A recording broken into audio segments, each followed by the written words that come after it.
자, 오늘은 그 성도의 직무라는 제목을 가지고 오늘 오전에 말씀을 전해드리도록 하겠습니다.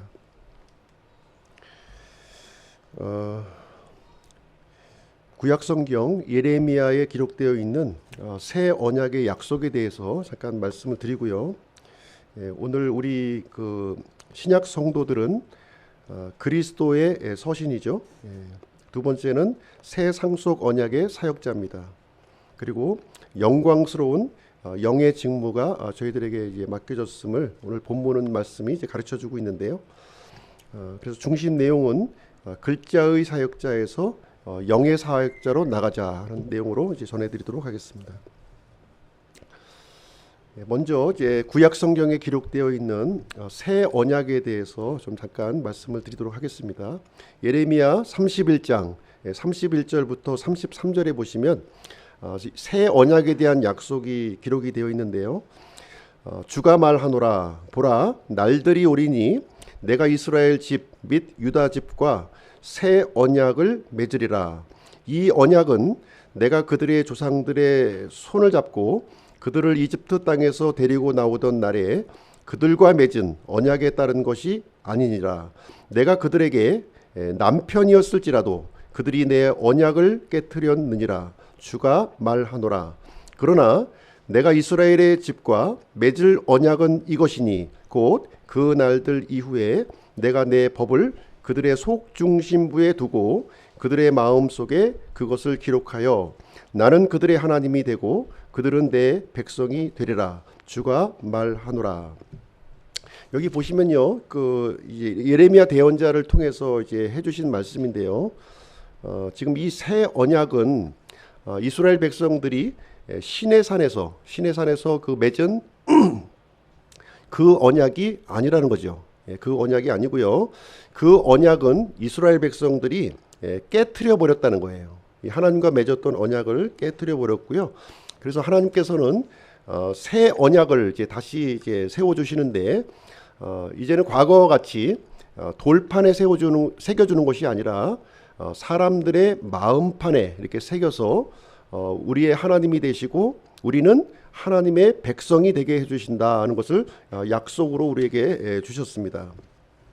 그래서 옛 상속을 보면요, 옛 상속, 이 옛 상속은 모세를 통해서 주신 거예요. 모세를 통해서 시내산에서 율법으로 우리에게 이제 이스라엘 백성들에게 주셨죠.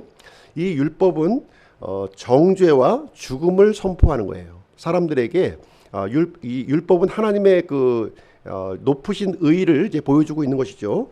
그렇기 때문에 우리 사람들은 하나님의 의에 도달할 수 없는 존재라는 거예요. 그렇기 때문에 정죄와 죽음을 여기서 이제 우리에게 알려주고 있습니다. 그래서 이제 율법이 선포되었을 때 당시 그 이스라엘 백성 3,000명이 이제 죽임을 이제 당했던 것이죠.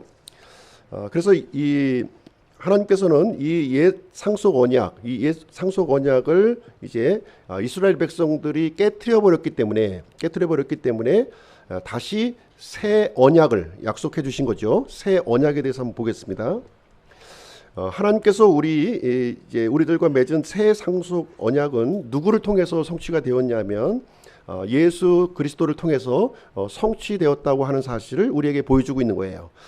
보이지 않는 이 영원하신 하나님께서 사람의 몸을 입고 이 땅에 오신 거죠. 이 땅에 오셔서 이제 십자가에 달려서 죽으심을 이제 당했습니다. 그리고 죽은 자 가운데서 3일 만에 이제 부활하셨죠.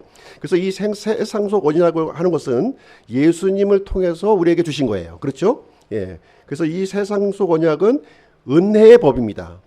옛 상속 언약은 정죄의 법이었죠. 정죄의 법이었는데 이 새 상속 언약은 은혜의 법이고요. 우리들에게 의와 생명을 주는 그런 언약이 되겠습니다. 이것은 예수 그리스도의 이 피와 그리고 성령님의 내주를 통해서 이루어지는 것을 우리에게 이제 알려주고 있는 것이고요. 그래서 이제 오순절 날 보시게 되면 이제 성령님이 이제 강림하셨죠. 그때 강림하셨을 때 베드로의 설교를 통해서 몇 명이 구원받았나요?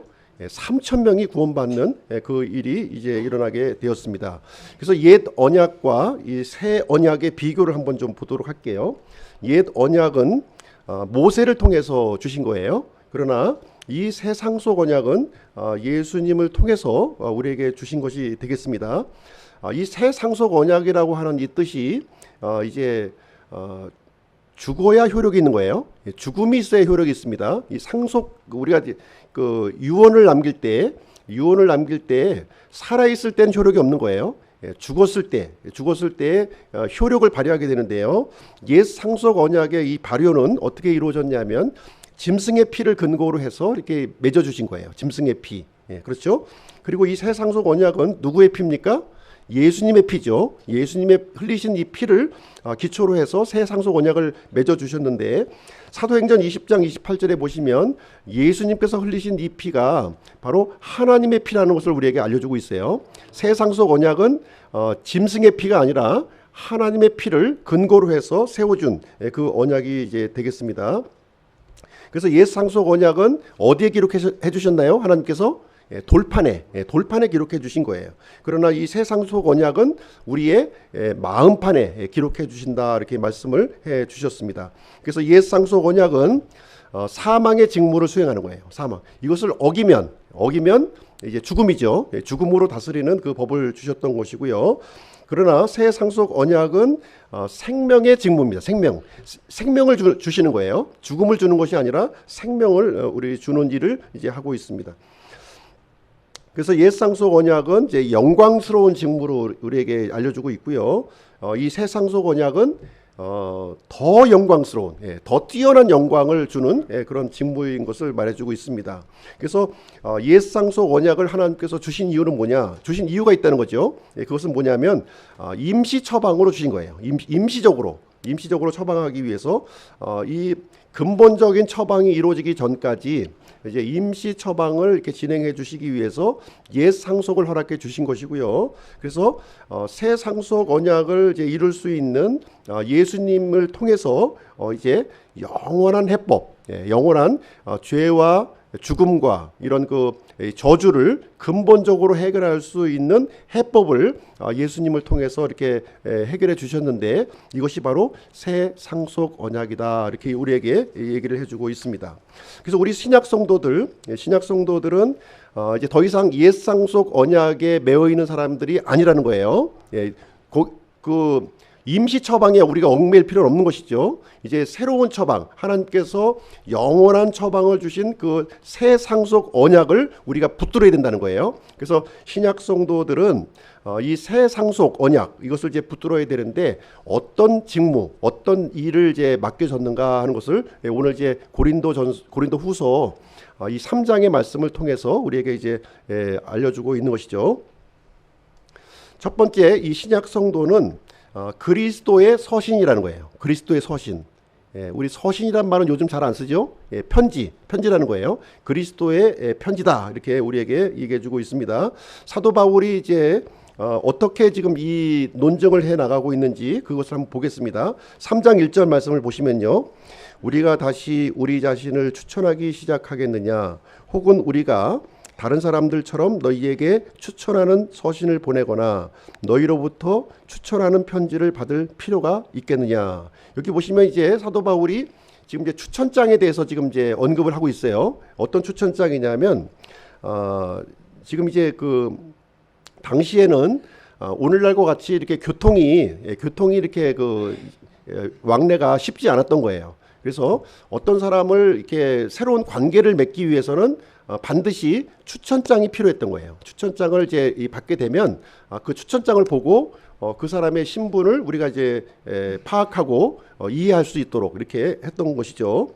근데 당시에 이 고린도 교회를 보시게 되면 사도 바울이 세운 교회죠. 고린도 교회는 직접 세운 교회입니다. 직접 세운 교회인데 이 고린도 교회 사람들이 어떤 그 의견을 이제 냈냐면 사도 바울에게 추천장이 있어야 되지 않느냐, 이렇게 이제 요구를 한 거예요.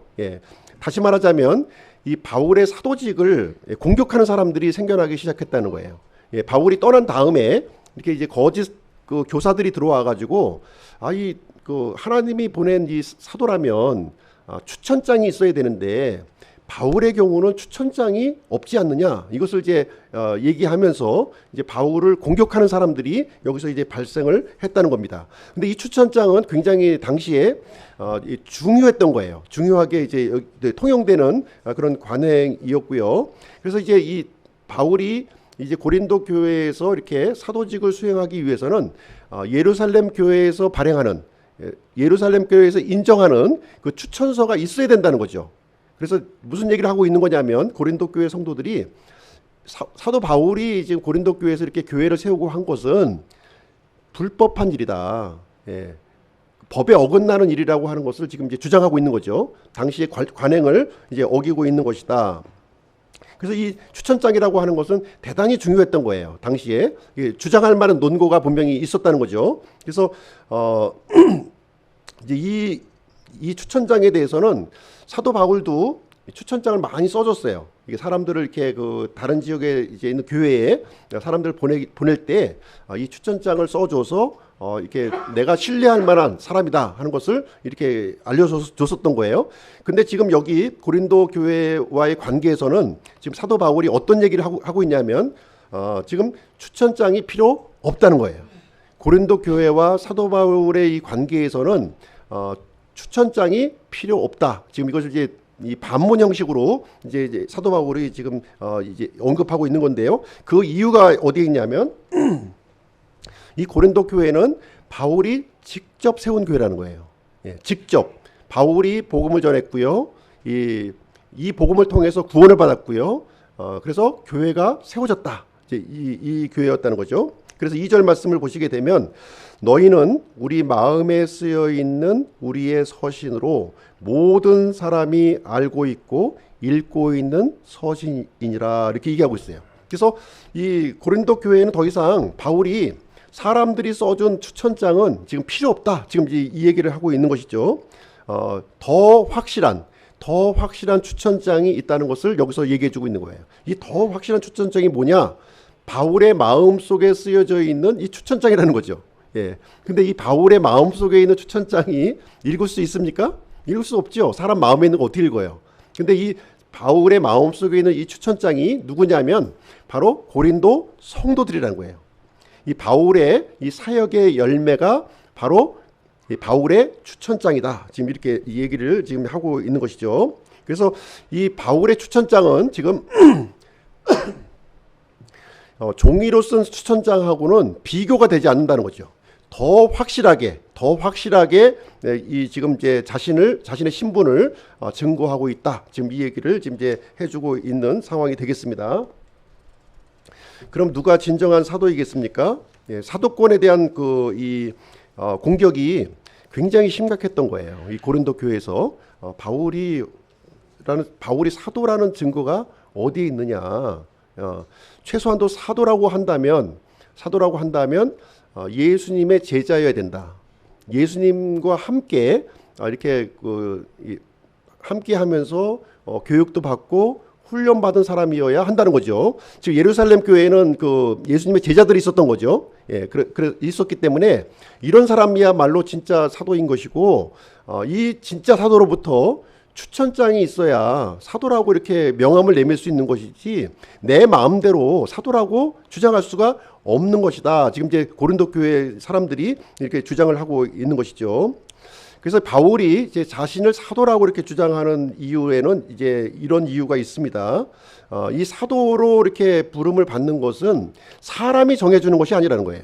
예, 사람이 정해주는 것이 아니라 예수님께서 직접 보낸 사람이 사도라는 거죠. 그 얘기를 지금 해주고 있는 거예요. 그래서 사람의 추천장을 통해서 사도로 인정받을 수는 없는 거예요. 예수님을 통해서 이제 받을 수 있는 건데요. 그래서 예수님이 이제 원작자가 되시는 것이고, 그 다음에 성령님이 필사자가 되어 주시는 것이고, 그리고 바울의 마음판에 그것을 기록해 놓으셨다는 거죠. 예, 이것을 주장하고 있는 거예요. 그래서 바울에 기록되어 있는 이 추천장, 이것을 통해서 이제 바울이 복음 사역을 진행했고요. 그것을 통해서 많은 사람들이 구원을 받았고 사역의 열매가 일어났다는 거예요. 바로 이 사역의 열매, 고린도 교회가 바로 지금 예수님께서 나에게 사도로 인정해 주신 바로 그 추천장이다. 지금 이거를 주장하고 있는 내용이 되겠습니다. 지금 이제 바울은요 한 걸음 더 나가요. 어떻게 나가냐면 이것을 통해서 이 구원받은 성도들이 바로 그리스도의 서신이다 이렇게까지 나가는 거예요. 예, 지금 고린도 성도들이 이제 바울의 서신이었죠. 바울의 서신이었는데 지금 이제 뿐만 아니라 고린도 성도들은 그리스도의 서신이다. 지금 이렇게 지금 주장하고 있는 거죠. 3절 말씀 보겠습니다. 너희는 우리의 사역을 통해 분명히 드러난 그리스도의 서신으로 분명히 드러났는데, 그래서 지금 이 고린도 성도들에게 이제 어떤 것이 전해졌습니까? 그리스도의 복음, 바울이 전한 복음이 이제 전해진 거죠. 예, 그 마음 속에 심겨져 있기 때문에 그 마음 속에는 그리스도가 담겨 있는 거예요. 그리스도가 담겨 있는 것이죠. 그래서 이 성도들의 마음 속에 담겨져 있는 이 그리스도가 바울을 증거하고 있는 것이고요. 예수 그리스도가 주님 되심을 또 증거하고 있는 것이고요. 예수 그리스도의 복음을 이렇게 증거하고 있는 것이다. 지금 이렇게 바울은 주장하고 있는 것입니다. 그래서 편지라고 하는 것은 어떤 것입니까? 보낸 사람의 이 생각과 마음이 그 안에 담겨져 있는 거예요.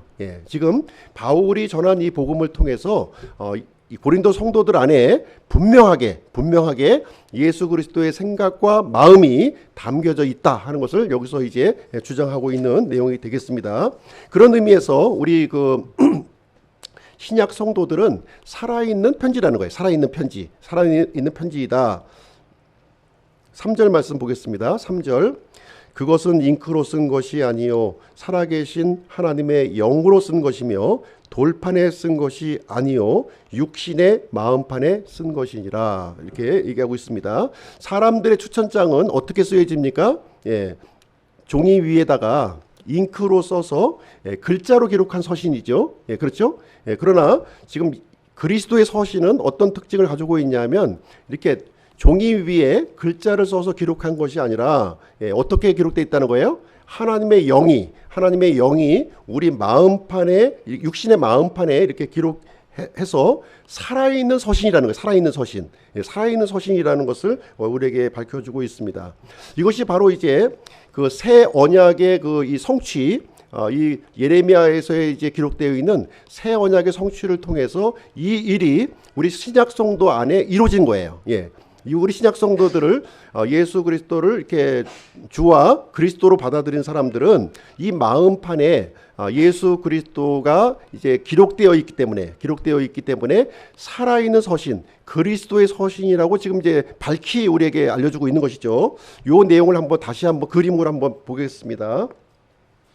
예전에 옛 언약은 돌판에 기록해 주셨어요. 하나님께서 돌판에 기록해 주셔서 이것은 하나님과 사람과의 관계를 어떻게 묘사하고 있습니까?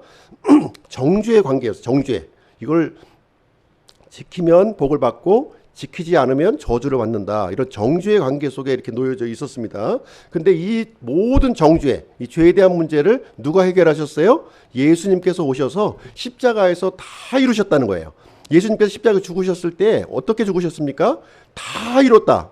모든 것을 다 이뤘다. 이 죄값을, 모든 인류의 죄값을 대신해서 지불하셨다. 이렇게 말씀을 해 주셨고요. 그래서 이 예수님을 주와 그리스도로 받아들이는 사람들, 이 신약 성도들은 하나님과 어떤 관계로 들어가게 되냐면 바로 생명의 관계로 들어가는 거예요. 생명의 관계.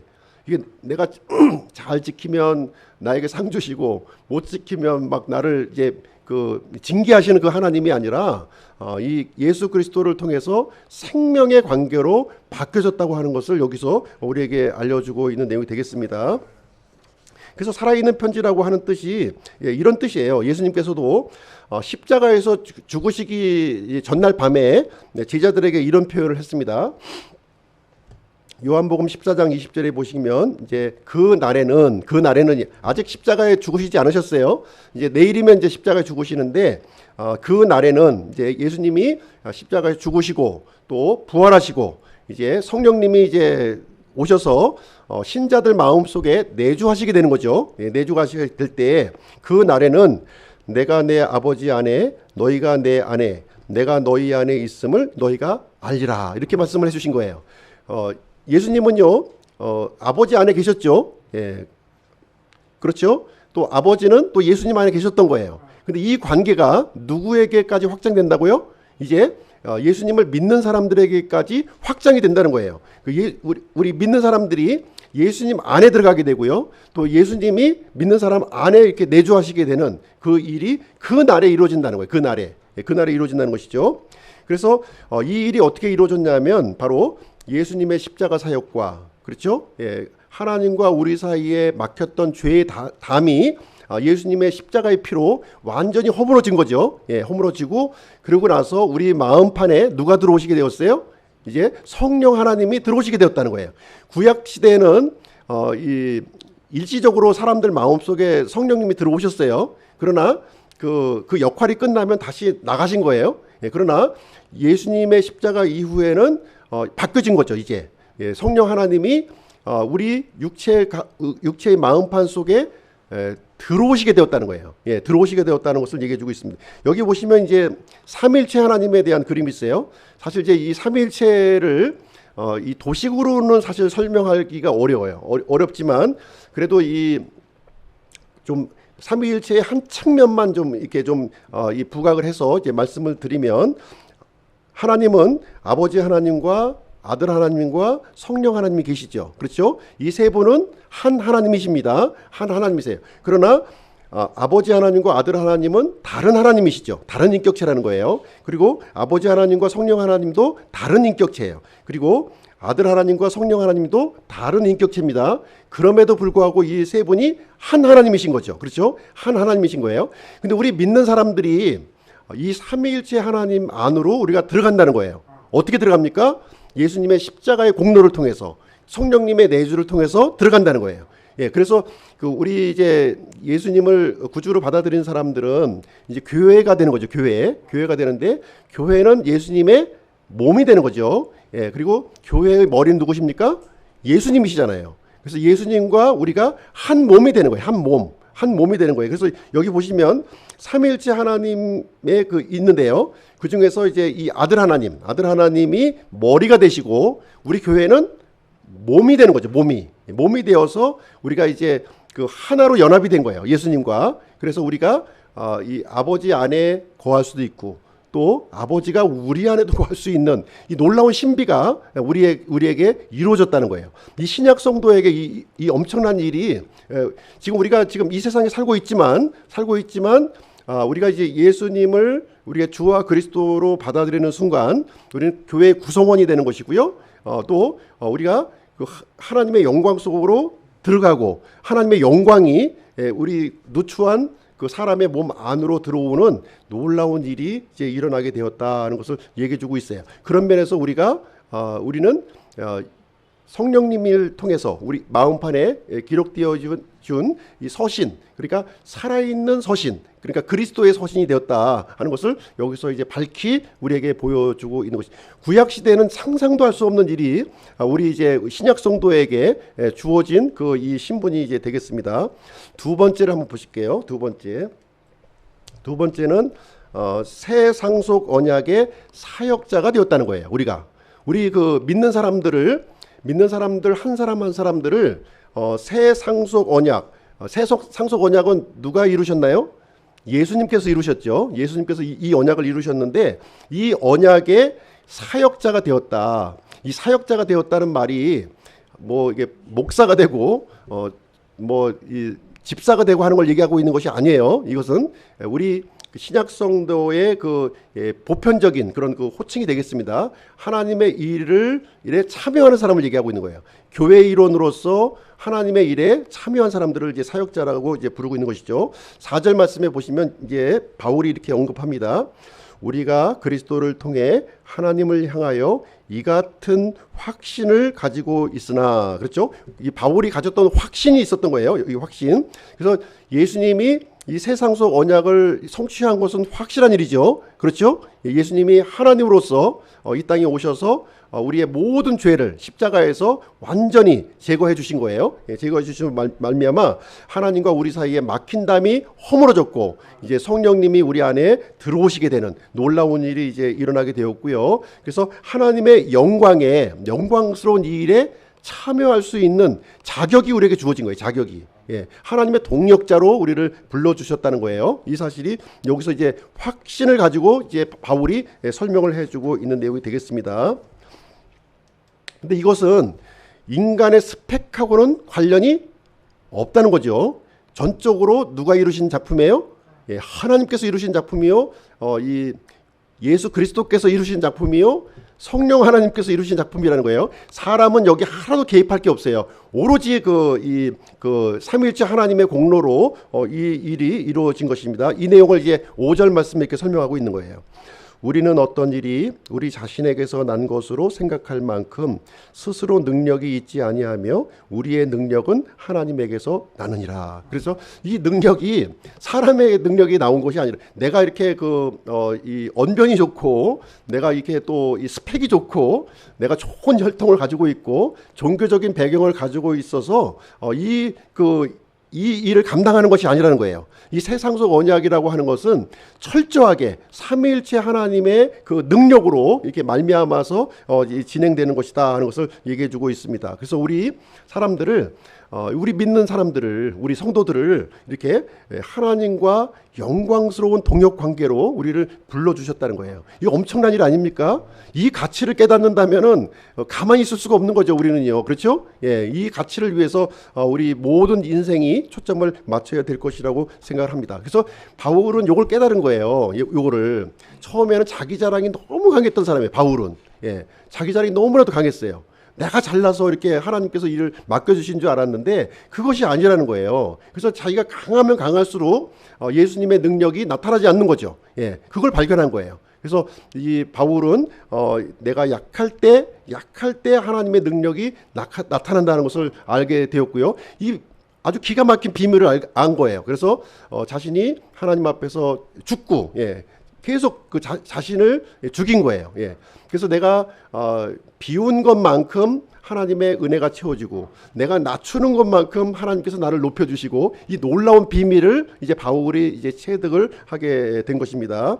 그래서 우리 신약 성도들을 이제 영의 사역자로 삼아주신 거예요. 영의 사역자. 이제 문자의 사역자가 아니에요. 문자의 사역자가 아니라 요즘에 이 대부분의 교회들을 보면은 거의 학원을 연상할 정도로 이렇게 글자를 많이 가르쳐 주는 거예요. 글자. 성경의 문구를 알려주는 거죠. 그런데 하나님께서 우리 신약 성도들은 그 문자를 가르쳐 주는 그 선생으로를 부르신 게 아니라 영의 사역자로 불러주신 거예요. 영의 사역자. 이 비밀을 우리가 좀 이해하는 것이 대단히 중요합니다. 영의 사역자 6절 말씀인데요. 6절 말씀 보겠습니다. 그분께서 또한 우리를 새 상속 언약의 유능한 사역자로 삼으시되 글자의 사역자가 아닌 영의 사역자로 삼으셨나니 이는 글자는 죽이되 영은 생명을 주기 때문이라. 그래서 이제 이 글자는요 사람을 죽이는 거예요. 죽여. 사람을 어떻게 만듭니까? 교만하게 만들어요. 교만하게.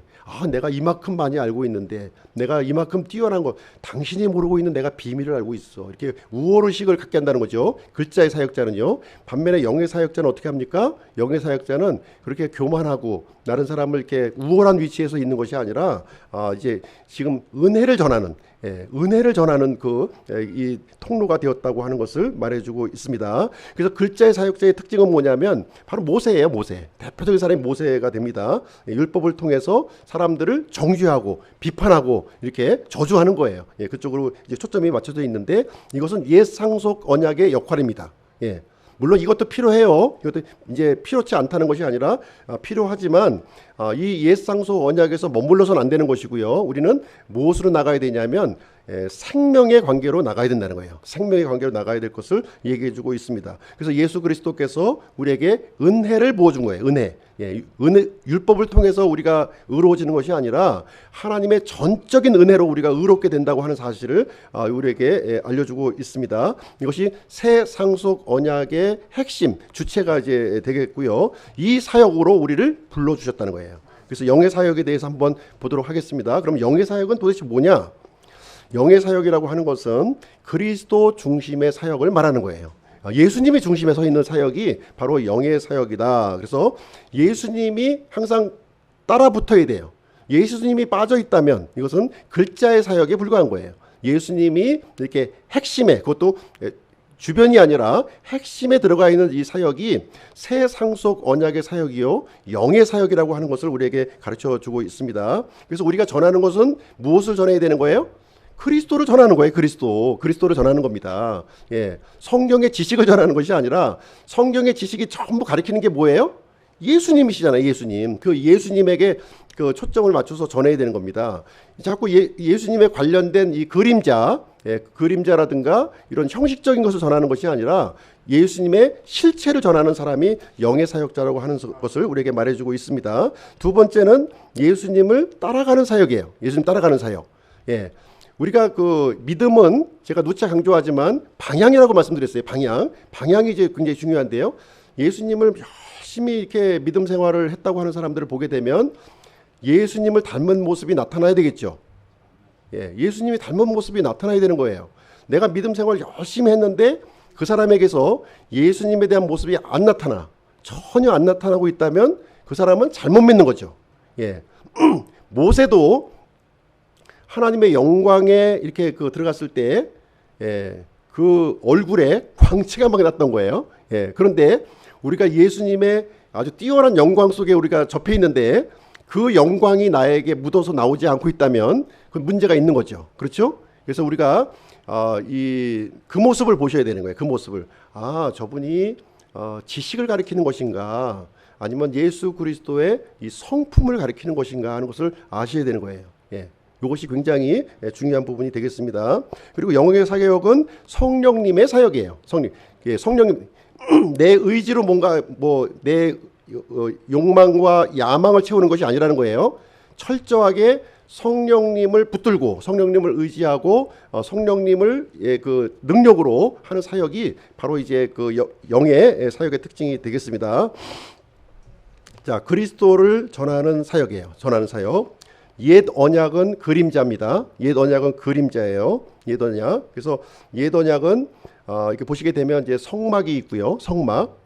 그리고 제사장 제도가 있고 절기와 희생물 이런 그 의식들이 이제 많이 있죠. 예. 그래서 오늘날도 보게 되면 교회에서 구약식 교회를 하는 사람들이 많은 거예요. 구약식 교회. 이렇게 또 뭘 지키죠? 맥주절 지키고 그리고 또 이제 어떤 그 행사가 되면 목사가 이렇게 가운을 입고 나와서 이렇게 그 마치 그 아론이 백성들에게 이렇게 축복기도 하는 것처럼 그 축복을 전하는 것처럼 구약 시대에는 물론 그렇게 했습니다. 그러나 신약 시대에는 그렇게 하면 안 되는 거죠.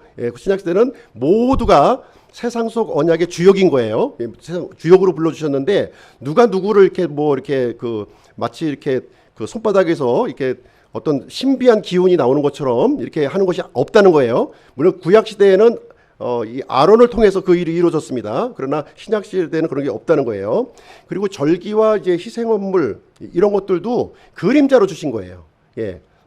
말하자면은 시청각 자료로 준 것이죠. 우리가 어린아이들 가르칠 때 보면 이제 실물을 가르칠 때 이제 이해를 못하기 때문에 이런 시청각 자료를 이렇게 동원해가지고 이제 소개를 해주는 거죠. 예, 그래서 이거를 알려고 그러는 것이 아니라 실질적으로 이 시청각 자료가 알려주고 있는 내용의 본질을 알려고 하는 것이죠. 그래서 우리 새 상속 언약 영의 사역이라고 하는 것은 이 본질을 알아야 되는 거예요. 형식을 붙들고 있는 것이 아니라 본질을 이제 붙드는 이제 사역임을 말해주고 있습니다. 그래서 우리는 실체를 전하는 거예요. 실체. 이제는 그림자에 얽매일 필요가 없는 거예요. 거기에. 그래서 실체를 전달하는 것이 바로 영의 사역이 되는 것이고요. 이제는 구체적으로 예수 그리스도의 이 사역, 그리스도의 성품, 또 예수 그리스도와 함께 이렇게 동행하는 것, 이런 것을 실질적인 것을 이제 우리가 이제 영의 사역이 감당해야 될 부분이 이제 되겠습니다. 두 번째는 이제 그리스도를 이제 따르는 사역이에요. 따르는 사역. 로마서 8장 29절은 이제 하나님께서 우리를 이제 부르셨는데요. 우리를 부르셨는데 왜 부르셨느냐? 부르심의 목적이 있다는 거죠. 그 부르심의 목적은 아들의 형상을 닮아가도록 하는 데 있다는 거예요. 아들의 형상을 닮아가는 것. 예, 우리가 지식을 막 높여가지고 뭐 아주 그 사람들에게 이게 존경받는 그런 그 신학자가 되라고 우리를 부르신 게 아니에요. 예, 그것이 아니라 아들의 모습을 닮아가라는 거예요. 아들의 성품, 이 성품을 닮아가라고 우리를 이제 불러주신 것이 되겠습니다. 그래서 우리는 이제 믿음 생활하면서 말씀도 읽고 기도도 하고 예배도 드리면서 진짜 우리 안에서 이루어져야 될 일이 뭐냐? 예수님의 형상이 우리를 통해서 나타나는 거라는 거예요. 예수님이 표본이세요. 우리의 표본으로 우리에게 이제 주셨고요. 그래서 예수님이 사랑하신 것처럼 나도 사랑하고, 예. 예수님이 순종하신 것처럼 나도 순종하고, 예수님이 희생하신 것처럼 나도 이 희생하는 이 모습이 이제 우리 안에 나타나도록 하는 것이 이제 영의 사역의 한 부분이 되겠습니다. 세 번째는 성령님의 사역이라는 거예요. 성령님의 사역. 이 성령님의 사역하니까 이게 또 이거를 이게 방언하고 이렇게 막 기적을 일으키고 이렇게 생각을 할 수가 있는데, 성령님의 사역은요 매우 구체적인 거예요. 매우 구체적. 이렇게 그냥 뭐 신비한 일을 행하는 것이 아니라 이 성령님의 사역은 매우 구체적으로 이렇게 우리에게 알려주신 겁니다. 왜냐하면 우리 구원받은 사람들에게는 마음속에 성령님이 계신 거죠. 예, 성령님이 계시기 때문에 이 성령님을 그냥 방치하지 말라는 거예요. 방치하지 말고 이렇게 이 성령님이 나를 지배하실 수 있도록, 예, 나를 내어드리는 거죠. 이 성령님과 육신은 이제 반대되는 속성을 가지고 있어요. 우리가 육신을 계속 이렇게 먹이면, 예, 제가 이제 검은 개와 흰 개로 설명드렸잖아요. 그래서 이 육신이라고 하는 검은 개를 계속해서 먹이면, 예, 계속해서 먹이면 우리는 육신의 지배를 받는 거죠. 우리 삶 전체가. 그러나 이 성령님을 우리가 이제 이렇게 먹이고 성령님을 이렇게 키우면, 예, 성령님이 나의 삶을 전체를 지배하는 거예요. 이렇게, 예, 지배하는 겁니다. 그래서 이렇게 우리가 이렇게 와서 예배드리는 이유가 뭡니까? 예, 우리에게 들어오신 성령님을 이렇게 아주 강성하게 하는 거예요. 예, 그러면 이제 그 성령님이 나를 이렇게 장악하시고 지배하시고 인도하여 가시는 그런 삶을 이제 살게 된다 하는 것입니다. 예수님이 이 모습을 보인 거예요. 예수님이 이제 사도행전 10장 38절에 보시면 예수님이 행하셨던 모든 일들이, 예, 예수님이 자의적으로 이렇게 행한 것이 아니라 성령님의 인도하심을 따라서 모든 사역을 감당하셨다는 거예요. 그런 것처럼 우리들도 성령님을 이렇게 의지하고 신뢰하고 충만히 이렇게 지배받는 그런 사역이 영의 사역이다, 이렇게 일을 해주고 있는 것입니다. 그래서 이 성령님은 언제 강성해지느냐? 나를 부인할 때 성령님이 강해지는 거예요. 내가 강한 사람 있잖아요, 그렇죠? 내가 강한 사람은 성령님이 이렇게 부어질 수가 없어요. 예, 부어지질 않습니다. 그리고 그리스도를 높일 때 성령님은 이 특징은요, 예수님의 이름을 막 이렇게 영화롭게 할 때 그때 성령님이 막 부어주시는 거예요. 기름 붓듯이 하나님께서 부어주시는 겁니다. 그래서 어떤 성령 집회를 가보면은 예수님을 높이는 것이 아니라 이게 성령님을 높이죠. 성령님은 절대로 자신을 높이지 않아요. 예, 예수님도 자신을 높이지 않습니다. 그러나 우리가 이제 예수님을 높일 때에는 성령님이 이렇게 임하신다는 것이죠. 그리고 성령님은 하나님의 말씀과 같이 움직이는 거예요. 예, 하나님의 말씀 따로 성령님 따로 뭐 이렇게 신비하게 역사하는 것이 아니라 철저하게 이 하나님의 말씀과 성령님은 같이 찰떡궁합같이 같이 움직이는 겁니다. 그래서 하나님의 뜻을 우리가 구하고자 하는 이런 이 마음을 통해서 성령님이 우리와 함께 하시고 역사하시는 모습을 우리가 감당하게 되는 것입니다. 자, 이제 세 번째, 우리 신약 성도에게 주어진 직무, 세 번째 직무, 영광스러운 영의 직무라는 거예요. 영광스러운 영의 직무. 7절 말씀 한번 보겠습니다. 7절. 그러나 돌들에 써서 새긴 사망의 직무에도 영광이 있어서 이스라엘 자손들이 모세의 얼굴의 영광, 곧 없어질 영광으로 인해 그의 얼굴을 똑바로 쳐다볼 수 없었거든. 우리가 이제 고린도서를 우리가 읽을 때는요, 이게 한 구절 한 구절이 좀 이렇게 이제 특별한 의미를 이제 담고 있는 거죠. 요 배경을 좀 알고 있어야만 이 구절을 이해하기가 좀 쉬운 거예요. 지금 이제 어떤 얘기를 해주고 있냐면 이 모세의 율법에 대해서 지금 얘기를 해주고 있는 거예요. 모세의 율법과 우리 신약 성도가 갖고 있는 이 은혜의 법을 이제 대조법으로 지금 이제 설명을 해주고 있는 것이죠. 즉 다시 이제 모세의 율법을 설명해주고 있는데 이것은 사망의 직무였다는 거예요. 하나님께서 주신 사망의 직무였다. 근데 이 모세가 이 하나님의 율법을 받으러 이렇게 올라갔더니 이제 모세의 모습이 어떻게 변했냐면 막 광채가 막 나, 광채가 막 나가지고 사람들이 그 얼굴을 차마 눈을 이렇게 쳐다볼 수가 없는 정도로 아주 막 빛이 막 이렇게 그 이게 비치는 모습을 이제 발견하게 되었던 것입니다. 그래서 이 첫 번째 그 언약, 첫 번째 언약도 영광스러운 것이었다는 거예요. 굉장히 영광스럽다는 것을 이제 여기서 알려주고 있는 것이죠. 반면에 첫 번째 것도 이렇게 영광스러웠는데 지금 두 번째로 주신 이 그 새 상속 언약은 그 영광이 얼마나 더 광채가 있겠느냐 하는 것을 여기서 이제 알려주고 있는 것입니다. 8절 말씀에 하물며 이렇게 시작하는 하물며 영의 직무에는 더욱 영광이 있지 아니하겠느냐. 이 정죄의 직무에도 영광을 주셨는데요, 이 생명의 직무에는 얼마나 더 큰 영광을 이제 하나님께서 우리에게 부여해 주시겠느냐 하는 것을 얘기해 주고 있는 거예요. 그래서 우리가 신약 성도들이 해야 될 일은 뭐예요? 이제는 하나님의 생명으로 우리가 구원받고, 그렇죠? 새로운 이 존재가 되는 거죠. 새로운 생명을 구원받고, 그리고 하나님의 생명이 점점 이렇게 풍성해지는 거, 이렇게 해요. 풍성해지는 겁니다. 풍성해지고 그 생명으로 이 땅의 삶을 살아가는 것이 이제 되겠습니다. 이것이 굉장히 큰 영광으로 우리에게 주어진다. 영광으로 주어진다 하는 것을 얘기해 주고 있는 내용이 되겠습니다. 이제 이것을 비교해 보시면요, 10절에 다시 한번 좀 이제 아마 이제 바울도 설명하기가 좀 이해하기 어려울 것으로 생각해가지고 계속 반복해서 똑같은 얘기를 지금 이제 반복하고 있는데요. 이런 식입니다. 영광스럽게 된 것조차 이 점에서 영광을 갖지 못한 것은 더 뛰어난 영광으로 인함이라. 그래서 이 모세가 가졌던 이 영광을 어떻게 이제 우리가 비유할 수 있냐면 촛불로 비유할 수 있어요. 촛불. 아주 칠흑 같은 밤에 촛불은 굉장히 아주 참 반가운 거죠. 그렇죠? 이 어둠을 밝힐 수 있으니까 굉장히 반가운 거예요. 근데 이 촛불은 일시적인 거예요. 일시적으로. 금방 시간이 지나면 이것은 이제 다 타버려서 없어져 버리는 거예요.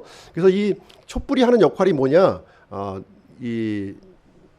지금 흑암에 갇혀 있다는 거. 우리들이 흑암에 있고 하나님의 저주 가운데 있고 하나님과 분리되어 있고 이런 상태에서 우리는 결국 이 촛불도 꺼져서 이렇게 없어지는 것처럼 우리도 영원한 흑암 가운데 갈 수밖에 없다고 하는 사실을 이 첫 번째 그 언약을 통해서 우리에게 가르쳐 주는 내용이라는 거예요.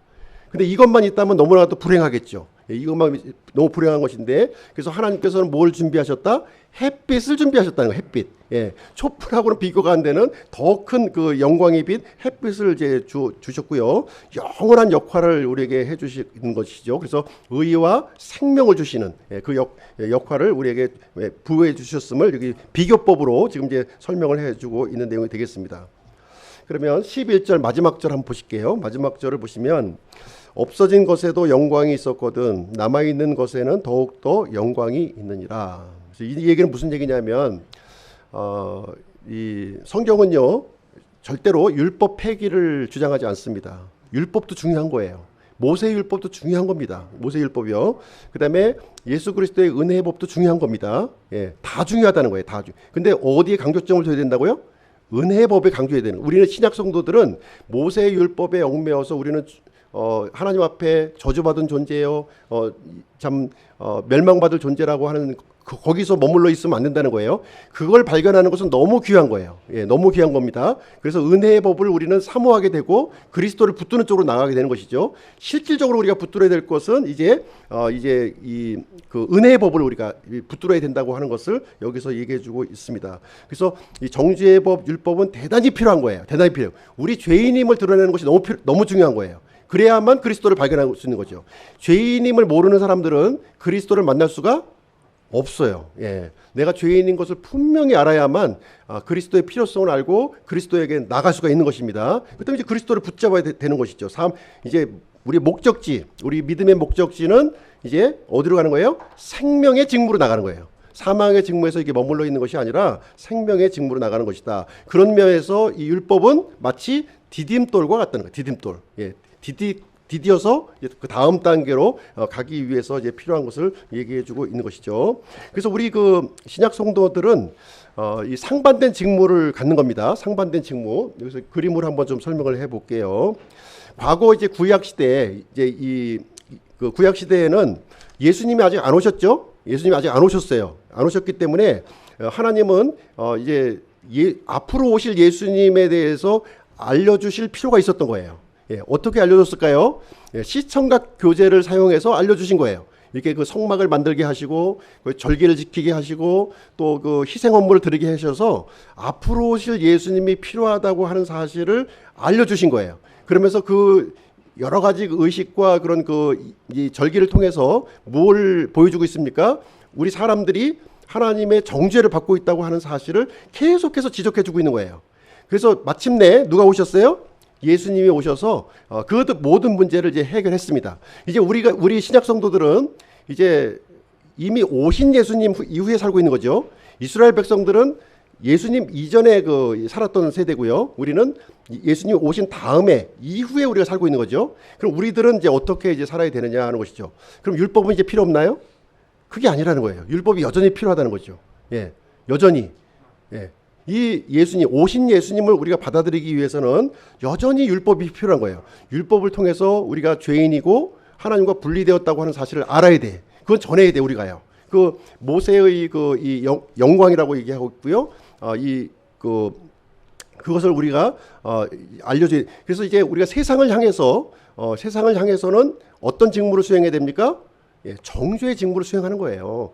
세상은 하나님과 분리되어 있고요. 이제 영원한 멸망 가운데 지금 살기 좋은 것처럼 열심히 살고 계시지만 그렇지 않습니다. 눈에 보이는 것을 다 판단하시면 안 돼요.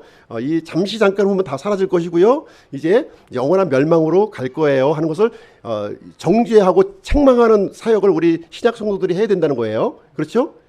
왜냐하면 본인들은 잘 살고 있는 것처럼 생각하고 있거든요. 근데 그렇지가 않다는 거죠. 그것은 하나님과 분리되어 있고 마치 이 꽃이 밑둥이 잘려진 꽃과 같다는 거죠. 지금 이제 물이 공급이 되니까 살아있는 것처럼 보이고 향기를 내는 것처럼 보이지만 실제는 잘려져 있기 때문에 시간이 흘러가면 시들어서 죽어버린다는 거예요. 이것을 분명하게 우리 신약 성도들은 알려줘야 되는 거죠. 알려줘야 되는 거예요. 그리고 나서 우리 믿는 사람들을 향해서는 어떻게 해야 됩니까? 우리 교회를 향해서도 여전히 정죄해야 되나요? 생명을 가진 사람들, 생명을 가진 사람들에게는 이제 정죄하시면 안 돼, 이제요. 세상은 정죄하시고 우리 믿는 사람들을 향해서는 어떻게 돼요? 정죄하면 안 되죠. 이제 생명을 갖고 있는 사람들에게는 격려하고 이렇게 그 소망을 주고 이런 우리가 앞으로 다가올 지금 우리가 살고 있는 삶은 힘들지만 여전히 힘들죠. 이렇게 육체를 입고 있는 동안 힘들지만 그럼에도 불구하고 우리가 하나님의 생명을 갖고 있기 때문에 우리가 믿음으로 이걸 경주하고 인내하고 그래서 우리가 이제 앞으로 우리에게 주어질 영원한 소망을 바라보고 우리가 나갑시다 하면서 이렇게 그 소망의 메시지를 전해야 되는 거죠. 세상에는 정죄의 메시지를 보내고요. 우리 믿는 사람들을 향해서는 소망의 메시지, 기쁨의 메시지를 우리가 전달해야 되는 상반된 두 가지 직무를 진행하게 됩니다. 그래서 이 내용이 그거예요. 세상을 향한 관점, 교회를 향한 관점을 우리가 가져야 돼. 이걸 거꾸로 하시면 안 되죠. 세상에게는 굉장히 우호적으로 이렇게 대하고 믿는 사람에게는 아주 각박하게 대해서는 안 되는 거예요. 이제 관점이 달라진 겁니다. 이제 우리 신약 성도 세상 속의 언약, 영의 직무를 수행하는 사람들은 이제 관점이 달라진 거예요. 세상을 향해서는 아주 단호하게 그들의 이 부정적인 부분들을 우리가 지적해야 됩니다. 그러나 우리 교회를 향해서는 어떻게 돼요? 부정적인 부분을 지적하는 것이 아니라 긍정적인 부분을 더 개발하고 발전시킬 수 있도록 이렇게 해나가야 되는 거예요. 무슨 얘기인지 이해가 가시죠? 이 내용이. 그래서 세상을 향해서는 하나님과 분리되었고 당신들은 영원한 저주와 형벌을 받게 되었고 결국 지옥불로 들어가게 된다. 지금 이 상황은 대단히 심각한 상황이다. 예수 그리스도가 반드시 필요하다는 것을 우리가 선포해야 되는 거예요. 복음전도입니다. 복음전도고요. 그 다음에 교회를 향한 관점에서는 어떻게 됩니까? 우리 모두는 하나님의 생명을 가진 동일한 하나님의 백성이라고 하는 사실이에요. 이제는 율법으로 사는 것이 아니라 은혜로 살아가는 거죠. 은혜로 살아가는 거예요. 그래서 그럼에도 불구하고 우리 마음속에는 이제 이런 죄성과 하나님의 본성이 같이 있잖아요. 그러니까 이 죄성을 우리는 이렇게 억누르고 억제하고 하나님의 본성을 이렇게 키워가는 일을 하면서 권면과 격려가 필요하고 그래서 이제 여기에는 절대적으로 누구의 도우심이 필요해요? 성령님의 도우심이 필요한 거예요. 우리 육체 힘으로 안 돼요. 그래서 성령님을 의지하고 하는 법을 우리가 교회에 나와서 배우는 겁니다. 그렇죠? 그래서 우리가 그리스도인의 적이 누군지 이걸 잘 아셔야 돼요. 적. 우리의 적이 누구냐? 우리의 적. 그리스도의 적이 뭡니까? 여기 보시면 그리스도인이 싸워야 할 대상이 있어요. 세 가지가 있습니다. 세 가지. 첫 번째 마귀예요. 마귀를 향해서 싸워야 됩니다. 그 다음에 세상을 향해서 싸워야 되고요. 우리의 그 육신, 하나님을 대적하는 육신을 위해서 우리는 싸워야 되는 거예요. 근데 현재 우리 그리스도인들이 싸우고 있는 대상이 누굽니까? 예, 우리 지금 유튜브나 여러 가지를 통해서 보시면 교회가 교회하고 싸워요. 같은 편끼리 싸우고 있는 거죠. 예, 같은 편끼로. 목사가 목사하고 싸워요. 서로 비난해. 심지어 뭐 말로 표현할 수 없을 정도로 이렇게 막 쌍스러운 얘기를 이분도 하나님의 사역을 하시는 분이고 이분도 하나님의 사역을 하시는 분인데 같이 싸우고 있어요. 같이. 그럼 제가 볼 때는 이분도 하나님의 사역을 하시는 분이 아니고 이분도 하나님의 사역을 하는 것이 아니죠. 그렇죠? 예, 같은 편이라고 어떻게 싸울 수 있겠어요? 다른 편이니까 싸우는 거지. 그렇지 않겠습니까? 예. 그리고 성도들과 성도들이 또 싸워요. 예. 성도들과 성도들이 또 싸웁니다. 성도들과 성도는 어떤 관계예요? 같은 생명을 가지고 있고, 예. 같이 이렇게 교제하고, 같이 섬기고, 이럴 관계가 아닙니까? 예. 싸울 대상이 아니라는 거예요. 이게 우리가 적을 분명히 이제 알아야 되는 거죠. 나를 알고, 나의 정체성을 알고, 상대방을 알았을 때 올바르게 우리는 승리하는 삶을 살 수가 있다는 것을 우리가 좀 이해할 필요가 있습니다. 또 보면은 성경 해석 방법 가지고 또 싸워요. 성경 해석 방법 가지고. 그렇죠? 예.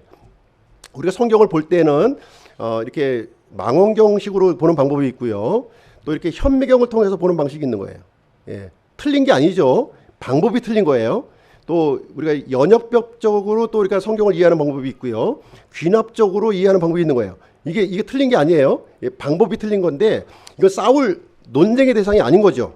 그렇게 보시면 되는 거예요. 이렇게. 예, 그래서 연역벽적으로 볼 때 이제 볼 수 있는 그런 부분이 있고 또 귀납적인 방법을 볼 때 보는 영역이 있는 거죠. 두 가지가 다 필요한 거예요. 두 가지가. 예. 예를 들면은 언약 신학과 세대주의 신학이 있습니다. 이 두 신학이 다른 게 아니에요. 같은 겁니다. 근데 언약 신학은 어떤 거예요? 망원경식으로 보는 거예요. 전반적으로 큰 그림을 보는 겁니다. 근데 세대 신학은 이렇게 현미경처럼 이렇게 분석적으로 보는 거예요. 예, 이거 틀린 게 아니라 같은 내용을 보는 방식이 틀린 것이지 이 좋은 점들은 우리가 같이 받아들여야 될 것이지 비난하고 세대주의 신학을 믿으니까 이것은 이단이고 언약주의 신학은 또 이단이고 서로 이단이라고 이렇게 하시면 안 되는 거예요. 예, 거기서 좋은 것을 우리가 취해서 하나님의 뜻을 올바르게 분별하는 쪽으로 이렇게 나가야 되는 것입니다. 자, 고린도 교회의 모습을 보시게 되면 굉장히 문제가 많은 교회였어요. 굉장히. 예, 어떤 문제가 있었냐면 이 분열의 문제가 있었고요. 분열의 문제, 음행의 문제가 있었고 또 자유를 남용하는 문제, 이혼 문제, 우상 제물의 문제, 주의 만찬의 문제, 영적 선물에 관한 문제, 부활의 문제, 헌금의 문제. 그러니까 완전히 종합 선물 세트죠. 그렇죠? 이 교회 그 문제점의 종합 선물 세트가 바로 이제 고린도 교회에 다 이제 집합되어 있는 거예요. 그럼에도 불구하고 지금 사도 바울이 우리에게 이제 그 신약 성도의 직무에 대해서 오늘 이제 설명을 해주고 있습니다. 이렇게 문제 많은 교회를 향해서 지금 이제 바울이 어떻게 지금 이제 고린도 교회 성도들을 보고 있느냐 하면은 당신들은 그리스도의 편지입니다. 당신들 그리스도의 편지예요. 얘기해주고 있고요. 뿐만 아니라 새 상속 언약의 사역자들입니다. 그리고 그리스도를 전파해야 되고 그리스도를 닮아가야 되고 성령님의 사역을 우리가 감당해야 될 사람들입니다. 그리고 영의 직무, 의의 직무, 생명의 직무를 우리가 감당해야 될 사람이다 하는 것을 얘기를 해주고 있는 것이죠. 그래서 이 바울이 이 고린도전서 초반부하고 고린도후서 초반부에 보시게 되면 이 문제 많은 교회를 어떻게 부르고 있는지 한번 보시도록 하겠습니다. 고린도전서 1장 2절에 보면 고린도 교회 성도들 이 문제 많은 그리스도인들을 하나님의 교회라고 부르는 거예요. 아니 음행도 하고 지금 뭐 그 세상과 그 소송도 하고 막 그러는데 이 바울이 부르기를 뭐라고 불러요? 당신들은 하나님의 교회다. 그렇죠? 그리고 예수님 안에서 거룩하게 구별된 존재라는 거예요. 예. 그리고 성도로 부르심을 받은 자들이다. 이렇게 불러주고 있는 거예요.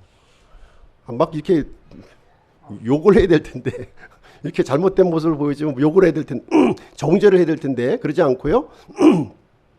이 우리의 신분, 우리가 가지고 예수 그리스도의 공로를 통해서 부여되었던 이 신분을 이제 알려주고 있는 것이죠. 그래서 사도 바울은 이 교회의 상태에 이렇게 주목하지 않았어요. 예. 그래서 그 신분, 하나님께서 부여해준 그 신분을 이렇게 주목하는 모습을 우리가 이제 볼 수가 있는 것이죠. 고린도 후서도 마찬가지예요. 고린도 후서도 아마 고린도 후서를 쓸 때 이 사도 바울의 마음은 아마 천갈래 만갈래 찢어지는 것 같았을 거예요. 자기 사도직도 인정하지 않고 참 자신이 개척한 이 교회가 자신을 이렇게 막 무참하게 짓밟는 모습을 통해서 참 울분이 막 솟아났을 거예요. 그럼에도 불구하고 고린도 후서 이 1장 1절에 보시게 되면 하나님의 시각으로 이 고린도 성도들을 바라보고 있는 모습을 보여주고 있습니다. 그래서 하나님의 교회다. 그리고 모든 성도들, 성도라고 이렇게 불러주고 있고요. 그리고 하나님의 이 영광스러운 사역에 동참하고 있는 동역자들이다 하는 것을 여기서 이제 부각을 시켜주고 있습니다. 그래서 우리 이제 구원받은 그리스도인들은 어떤 마음을 가져야 되냐면 사람을 죽이는 글자의 사역자가 돼서는 안 되는 거예요. 네. 사람을 죽이는 글자의 사역자. 그거로 부르신 것이 아니라 그건 과거에 모세 시대 때에 예수님이 오시기 전에 해야 될 사역이었어요. 그러나 이제 우리가 교회 안에서 이제 해야 될 사역은 뭐냐? 사람을 살리는, 영을 살리는 사역을 우리가 해나가야 될 것을 우리에게 말씀해 주고 있습니다. 그래서 오늘은 이제 고린도 후서 3장 1절에서 11절까지 나와 있는 본문을 통해서 우리 신약 성도에게 주어진 직무가 어떤 것인가 하는 것을 살펴보았고요. 참 이런 것을 통해서 우리가 하나님의 영광 속에 들어가는 거예요. 하나님의 영광. 하나님의 영광. 이 직무를 우리가 신실하게 감당했을 때에는 하나님께서 이 큰 영광, 모세가 받았던 영광은 비교가 안 될 정도로 힘든 일이죠. 그렇죠? 내가 죽고 이렇게 성령님께 내가 이제 굴복해야 되는 그 일을 통해서 이루어지는 겁니다. 그래서 이것이 굉장히 힘든 일이기 때문에 이 힘든 일을, 믿음의 경주를 이렇게 성실하게 잘 맞춘 사람들에게는 이제 영광을 모세가 보았던 그 영광 이상의 큰 영광을 주신다는 것을 우리에게 알려주고 있습니다. 그래서 이 큰 영광에 모두 동참하시는 우리 기쁨 교회 성도님들이 되시기를 축복합니다. 기도하고 마치도록 하겠습니다.